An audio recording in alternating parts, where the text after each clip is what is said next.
Sworn to protect and serve, they have long been a familiar symbol of safety and bravery in the United States.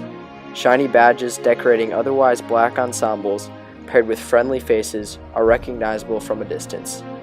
What if this image were to change?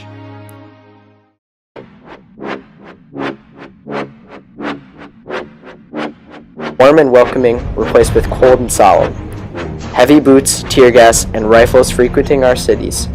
Imagine living in a world where the mere mention of a police officer strikes fear into the souls of all. Pretty sure that peaceful protesters don't need to have snipers and tanks hounding their ass.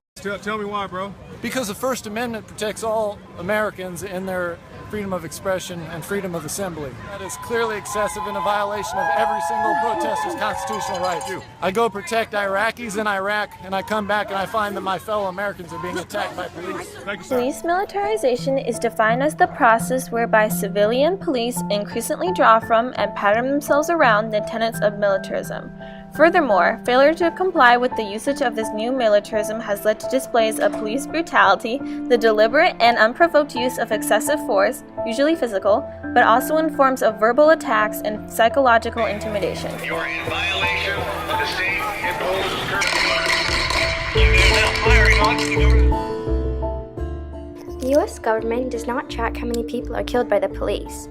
The FBI tracks justifiable homicides, which it reports to be about 400 per year, but that's an undercount. According to the 2010 MSRP Police Misconduct Statistical Report, 1,575 of the 6,613 law enforcement officers involved in reported allegations of misconduct were of excessive force. These reports were the most prominent at nearly 25%. Over 200 officers were involved in firearm-related complaints, 166 were involved in taser-related cases, and the remaining officers were involved in other cases involving a combination of force types, including the use of police dogs, vehicles, and chemical weapons. According to CNN Politics, 4% of the Pentagon's output to police departments is military grade, including 92,442 small arms, 5,235 Humvees, 617 mile-resistant vehicles, and 666 aircraft. We the people are at risk if we allow the militarization of police. We the people control the military to preserve democracy. If we control it, then we can say who is the military, correct? We the people should be treated fairly in both benefits and the obligations of society.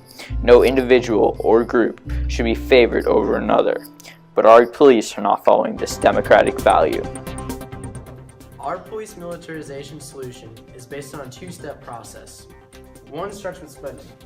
It needs to cut the line from spending to military surplus into training hours and more police officers. Two starts with the police officer. Each police officer has to have a regulated number of training hours per year, and there needs to be a number set based on population of how many police officers there needs to be. The ability of the government to vouch for the actions of the police lead us to believe that the presence of a militarized police force is in the near future. Our solution will rebuild the trust between the people and the government by eliminating significant local threats. This will promote the safety and general welfare of our country.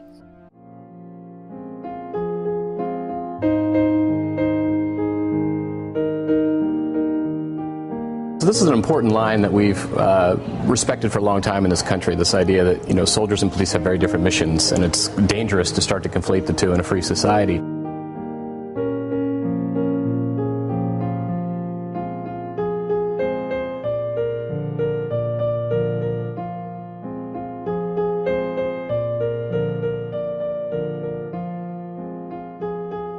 Well, I think it's an escalation, and I think it causes division in the community.